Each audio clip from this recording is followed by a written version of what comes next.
Hey guys, it's Ike, and welcome to the first episode of the Aquatope on White Sand.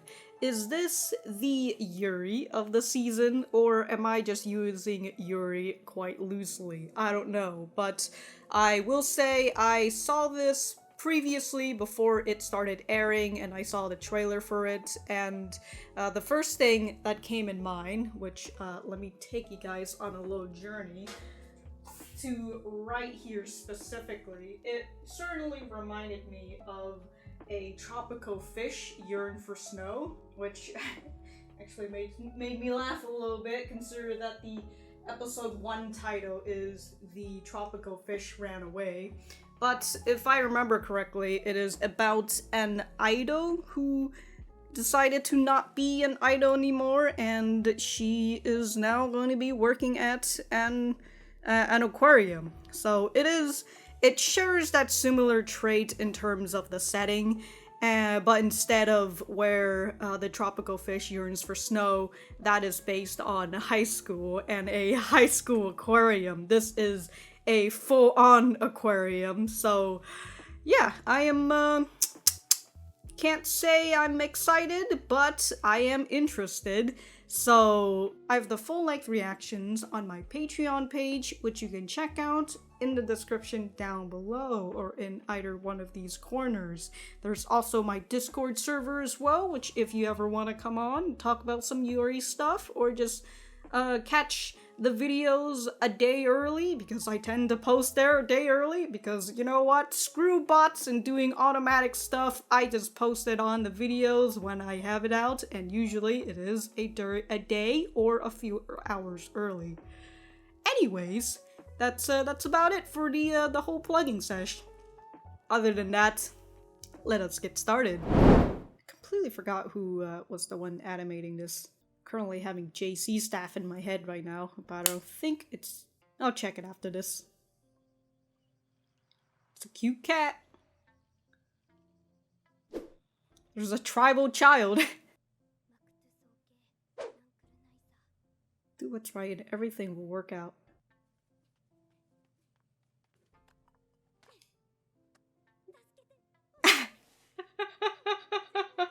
Damn, she gave the gods a bigger... My brain can't calculate right now. A bigger offering.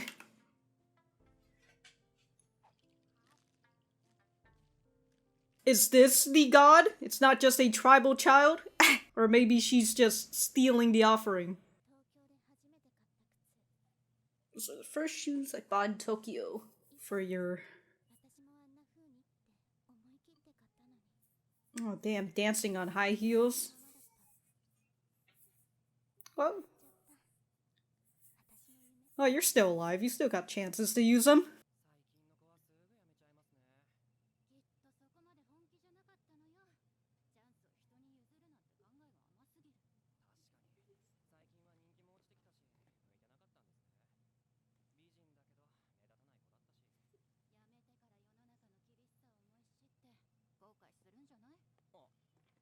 Damn, dude, she there fucking out here talking shit.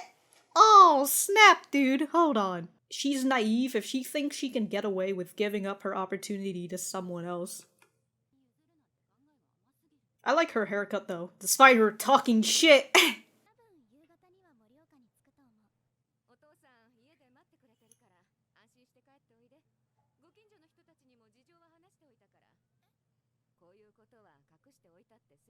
Damn, dude.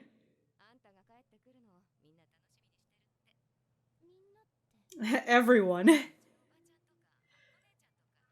And others. And company.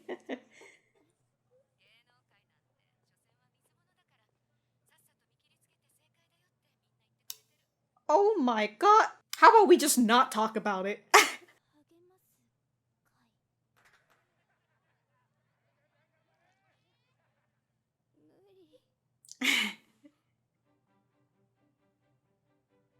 Okinawa.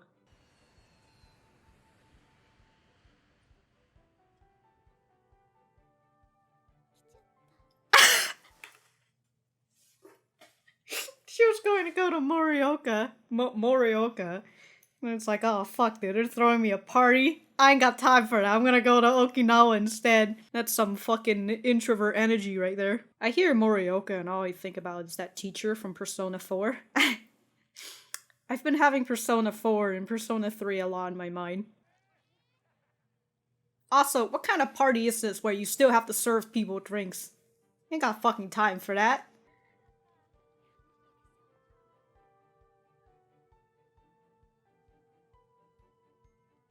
Damn, having a nice looking aquarium right at the airport.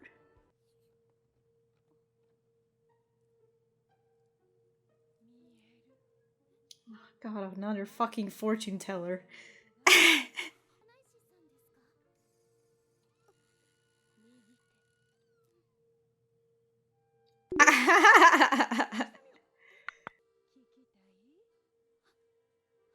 It'll cost you.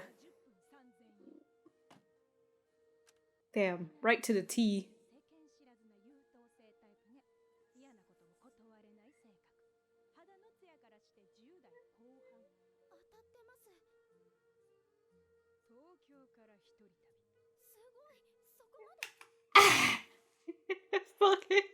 Look, man, every time, these fortune tellers, they are just a bunch of fucking liars.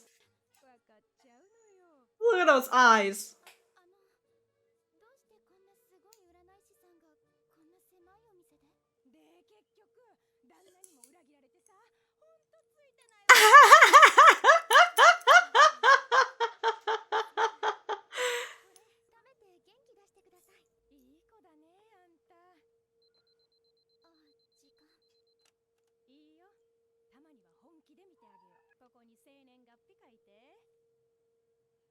$2,003. Damn, dude, these 2,000 childs.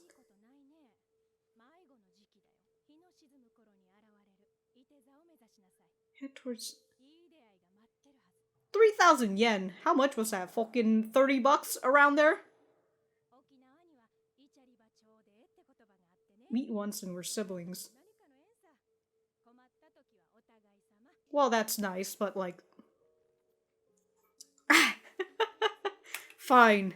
Fine, fortune teller. You were alright. Still took like fucking money from her though. I mean, I know it's a business, but... Meanwhile, her family is like, where the fuck is she? How much money does she have on her? That's what I'm wondering right now. Look, there's the tribal child. Just chilling on the beach, watching the sunset.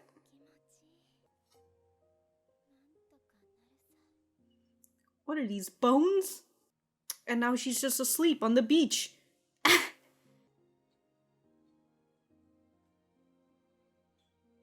Or are these like dead corals? What are these?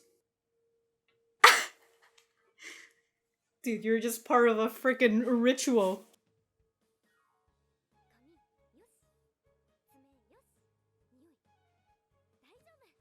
So she's still in high school. The other girl's still in high school too.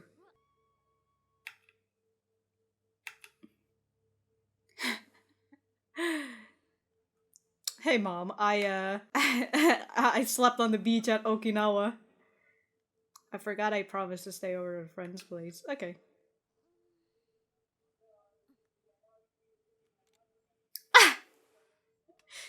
Turn off her phone. Well, you know, gotta save battery since you're not really at a home right now. Yo, this reminds me of that other motorbike anime that I need to continue watching. Udon-chan. Kukuru? Kukuru? Is that her nickname or her last name?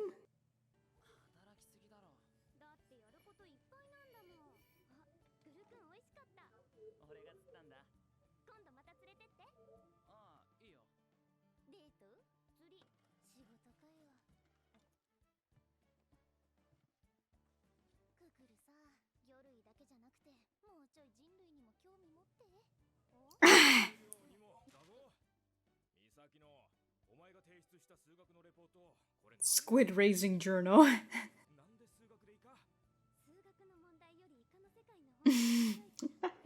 At least she's honest. It was well written.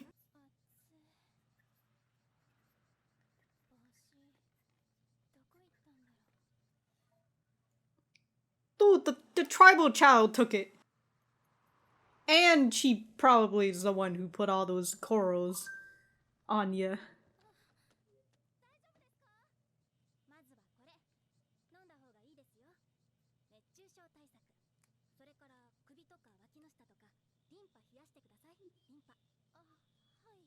My lymph nodes?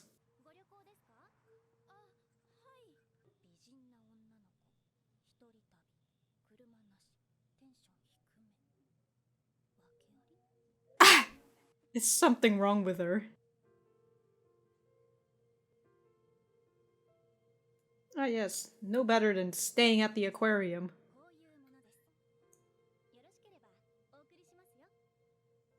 Wow, how convenient that you've met a girl who is from the tourism agency or a tourism company.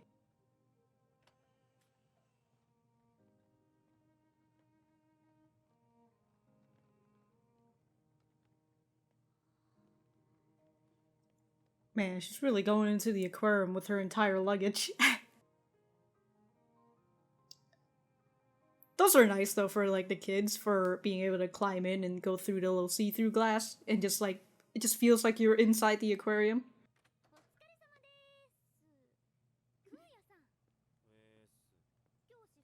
Kuya! Kuya! Kuya! I see you on the poster, so I'll write your name down. He reminds me of that cook from Working. Don't remember his name.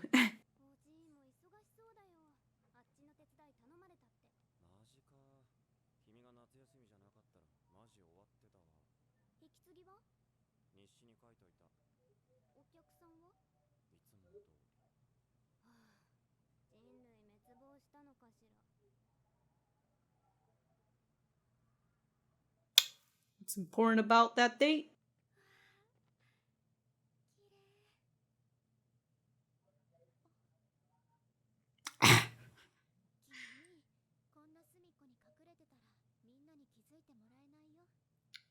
You talking to yourself? Okay.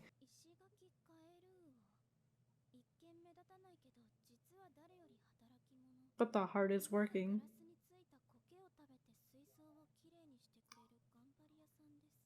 How nice.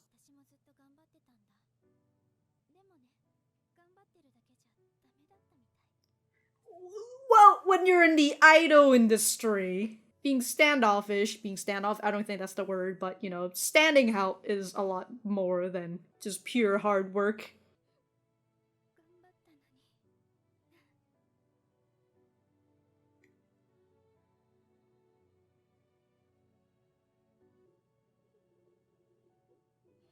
Damn, don't you just hate it when you just cry in the aquarium?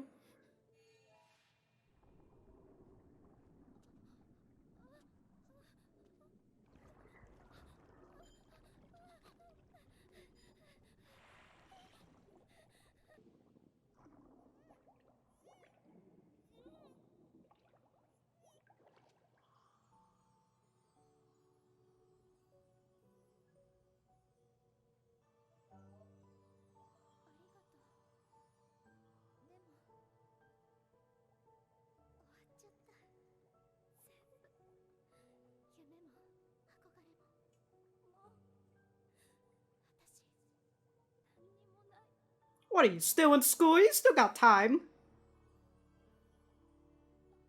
Oh, the little thing with the freaking name that's so long, I completely forgot. It's just clinging onto her hair.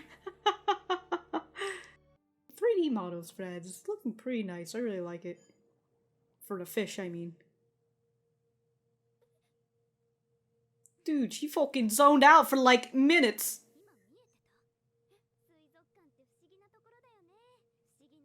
What the fuck? When I went to the aquarium, I didn't. I didn't hallucinate.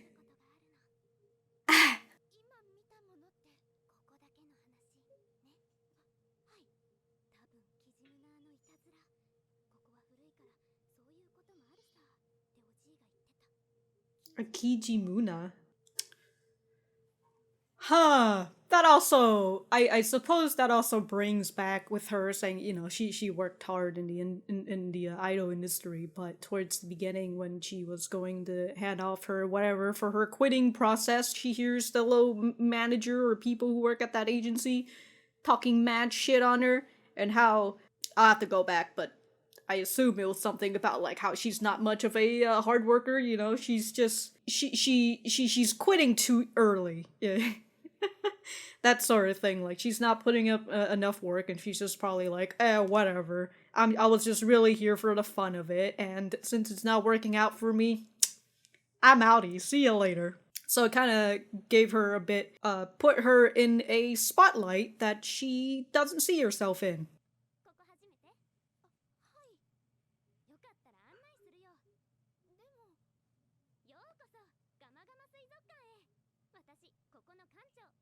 You're the director? What? Okay, well, we got the full name now, so Misaki no Kukuru. Oh, okay. My pause game has been quite bad lately, but it's okay. I don't think we didn't have an opening, and I assume this is probably not the ending, but just the end credits. Damn, look at that flamboyant fish. Holy shit, dude. I just saw a lionfish. There's that lionfish. Somebody spike it.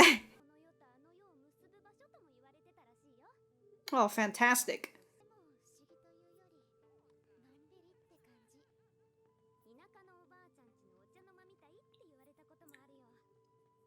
This is a nice living room if that's the case.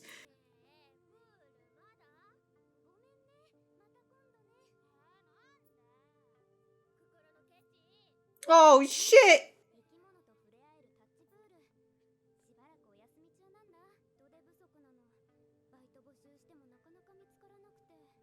Oh, well, since you said that.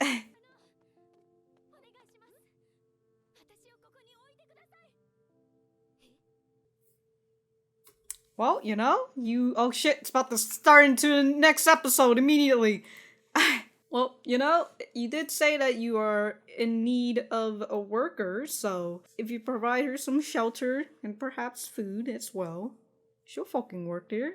And then you get somebody who, I mean, I assume you would need more than one person, but I don't know, that extra helping hand could be what helps you open up that pool again. Alright, that was a pretty good introduction to the anime, so let us get back to the center. Alright, so that was episode 1 of the Aquatope on White Sand. That was, actually, before I do anything, let me actually go back to where they was talking mad shit. And kids these days are so quick to work, she was probably never serious about it to begin with. There you go. The whole, she's probably just here for fucking fun and thinks that it was an easy job. I guess she wasn't cut out for it. She's pretty, but she never really stood out. She might end up regretting it after she quits and learns how tough the real world is. And you're saying that the idol business isn't fucking tough? Then why are you fucking saying that she's not, well, not to say that she's not a hard worker, whatever that fucking thing that you were saying previously. She was never serious. Little feckers. Anywho, what did you guys think about this episode? Let me know in the comments down below. You know that I always like talking to you guys. For me, I think I already said it, but I thought that this was a pretty good introduction to this anime. It gave us a pretty good amount of details on Fuuka specifically, and what she was going through in terms of her quitting her job as an idol, and ends up just taking this spontaneous trip to Okinawa and meeting a fucking fortune teller, because of course, I didn't want to say this, but I genuinely did get a bit of a vibe of Adachi and Shimamura. Especially when I saw that tribal child just walking around town, I was like, oh no, please. Not like this. And then the fortune teller came, and I was like, oh my god. somebody else is about to get swindled for their money. But she was, I suppose she was an alright person, you know, and I guess she gave her a little bit of guidance. But, back to the beginning. So, we saw in the beginning the blue-haired girl, which was Kukuru. Yeah, we saw Kukuru, who is giving a prayer, an offering to the shrine god, and she's just saying, hey, if you do good work, things will go your way, or somewhere around there, you know? You get good karma, and the fucking good karma will come back to you. But after she goes off, she comes back again and gives a bigger offering saying, please, I need help. Like, I seriously need help, so here's a bigger offering for you. After a while, we see a tribal child. Perhaps it's the shrine god, who knows? Wondering if people can actually see her or not, or if this is just for us. We saw that the tribal child was quite close to Fuuka, but then again, Fuuka was probably not paying attention to anything. She was too busy about to have a heat stroke at that time. But anywho, we, after that beginning scene, we switch over to Fuuka, who we see that she has quit being an idol, and while she's about to go turn in her, whatever the sheet says she was about to turn in, she hears these managers, I suppose, or just the workers at the agency talking mad shit on her, dude. Talking mad shit on her. And I already talked about that part, so whatever. Afterwards, we see that she had a low conversation with her mom, and she had planned on going back to Morioka, which is, I assume, her hometown, because, you know, that's where her families are. But she hears that her mom has basically told the entire news to everybody, and that they were going to throw her a freaking party, as a cheer-up party. And when Fuuka hears that, she's like, I ain't got time for that. She sees a poster to Okinawa and says, I'm gonna go to Okinawa instead. See you later, parents. Although, you know, there's that whole thing of, I don't know if Morioka is a small town, but I assume it might sort of be if she's able to tell everybody, or at least an entire collective neighborhood or something. I don't know where I was going with that. Oh, it's because it's a small town, so her mom is like, people are gonna find out about it anyway, so I told them all about it before they can find it out on their own. That is just something that, like, I just wish people would just shut the fuck up sometimes. Like, if that person's coming back home and, like, just don't fucking talk about it. Who gives a shit? If people are asking questions, none of your fucking business. I know that this maybe might be a small town or a close-knit community, but, like, none of your fucking business. Once Fuuka's at Okinawa, she ends up meeting this fortune teller, because of course, and The fortune teller was obviously swindling the frick out of her in the beginning, but after Fuuka asked her, why are you're such an amazing fortune teller, so why are you here at this corner of the street, or at this small spot of the street, you know, shouldn't you be doing something way better, like being on TV or some shit? She didn't say that specifically, but with that, the fortune teller ends up telling her her entire life story. And Fuuka, being the nice girl that she is, listens through all of it, and she gives the fortune teller a gift, despite already giving her like 3,000 yen, but whatever. So even when the time's up and the fortune teller ends up really liking Fuuka, she goes and she gives her the best reading for free. And she did say something like an Okinawa phrase is that meet once, like you've met once and you're siblings already, somewhere around there, you know. You treat people right. So the fortune teller gives her her best reading and guides Fuuka over to tell her to follow Sagittarius, one of the signs of astrology, and so that's what Fuuka does. She ends up following that, and she ends up at the beach where she falls asleep because, why the heck not, you know? I assume she's just lucky that she is there in Japan and not anywhere else here in America. But the odd thing was that when she wakes up, she ends up being covered by, I still don't know whether those are like dry corals or something, But she ends up being covered by those, and along there's a bunch of the dry corals around her as well in a circle, like it's like goddamn ritual or something. And also her hat is missing, and later on we see that the tribal child has stolen her hat, so I can only assume the tribal child is the one who's the one who put all those corals on her in the first place. But afterwards, we see Kukuru again, or this is when we learn that her name is Kukuru, and that she's now back to attending school because she's missing out too much on it. You know, we learn a little more about her character. She's very focused on the aquarium, and again, we learn later that she's the director of this aquarium. Sure, I guess, why not? But because she's the director, I assume she spends a lot of time at her work, and so all she really has on her mind is fish and anything surrounding fish. And we saw that little quirk with her in her meeting up with her two friends and that guy who she calls Udon-chan. And her other friend sees that he has a crush on her, but Kukuru obviously doesn't give a shit. She only cares about fish. And we saw that quirk again when the teacher comes by and like, yo, this is a math class. Why the hell did you write a paper about squid? I mean, it's well written, but like, what the fuck, bro? This is math. And in that scene, we see that Kukuru is straightforward in the fact that she says, well, writing about squid is way more interesting than math, so... That was a very nice showcase of her character, and again, the whole fact that she loves fish a little bit too much, that she does not really cares too much about humanity. Then we hop on back over to Fuuka, who was about to faint from a heat stroke because I just assumed she forgot she doesn't have her sun hat anymore, so now the sun is really hitting at her at full force.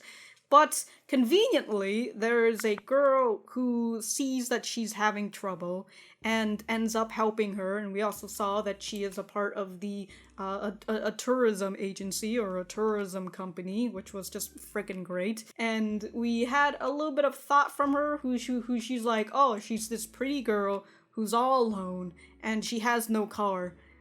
What the fuck is wrong with her?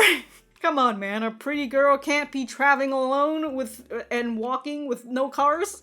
But she gives Fuuka a few selection of where she could stay for her vacation, and Fuuka sees the Gamma Gamma Aquarium and decides to go there. That was the other thing that was back when she was at the airport, and she had seen the poster of Okinawa, and she had seen those fish just swimming around at the beach, and you know, that girl in the poster kind of looks like her, so I'm assuming, I was like, is that her? She's just looking at her own poster, but maybe it's another girl who looks similar, and I can't tell the difference. While Fuuka is hanging out at the aquarium, she sees a little fish and the little description of the fish saying that, you know, it's a hard worker, but it doesn't really stand out because it tends to hide in some rocks or in some corner somewhere. And she also mentioned it as well, and she obviously compares that fish to herself. And since she feels like she's a hard worker, you know, she's worked hard, this was her dream job, you know, her aspiration, something that she wanted to do when she was a child. She even bought those freaking red heels, you know, one day, so she could have one day of using them. But all that hard work that she does goes unnoticed, and especially towards the beginning, again, with the manager or the workers at the agency talking about how she was probably never serious about it to begin with, so even they didn't see that she's been working hard at her job. But again, you know, the idol job, it's really, it's less of I'm gonna do hard work on my own and more of I gotta show people that I'm doing hard work. I gotta let them know at every single point that I'm actually doing something. It's kind of like you're at a company and you go into meetings and people think that the people who talk at meetings all the time are the ones who are hard workers, and the people who don't participate in meetings are probably fucking slackers. When in reality, the person who doesn't talk too much at meetings is probably the one that's actually doing a lot of work on their own, but they just don't really show it to people. Anywho, with that, Fuuka ends up experiencing an acid trip, I suppose. She experienced a vision at the aquarium. So freaking great. And once her vision was over, she meets up with Kukuru, and, I just wonder what Kukuru was thinking. She just sees this girl phasing out. It's like, I see. She's experiencing a vision. It happens often at this aquarium. We put drugs in the air filter. That's why you're tripping out at this aquarium. So, yeah, she does mention that this place is rather old, and that Gramps says that perhaps a Kijimuna might be playing tricks on her, and that's why she was hallucinating. And I'm trying to figure out whether this Kijimuna thing might be the tribal child. Who knows? I could always just search up what the heck is a Kijimuna, but maybe they'll tell me in the anime. Who knows? This was also when we find out that Kukuru is the director of the aquarium, and she gives Fuuka a little tour of said aquarium. And during that time, there are some kids bothering her, saying, when are you gonna open the pool? That was when Fuuka finds out that they haven't opened the pool in a while because they're a little short-staffed, and they've been looking to hire, but nobody has really gone and applied for this job. So Fuuka, hearing this, takes this opportunity to ask Kukuru for a place to stay, or to let her stay here. And that was the entire episode. I thought that was really nice. I especially really enjoyed the music. It was very pleasant. It fitted the scene very well, and overall, really liked this episode. It was good. It was well produced, and again, I really like the three models of the fish too. Those are really cool, and you can also see it during the credit scene and how like they swim. Like a lot of them have a very quirky, a lot of them have like a little quirk to the way they swim, just to show, all fish are obviously different, and they have different patterns of swimming. Although the 3D models for the humans though, oh my god, dude, what the fuck was going on? No problem, as long as it's not the 3D models from frickin' Citrus of all things, that is a-okay with me. Anyways, if I have anything else to say, I will write it in the description down below. Thank you guys for sticking around, and I will see you guys in the next episode.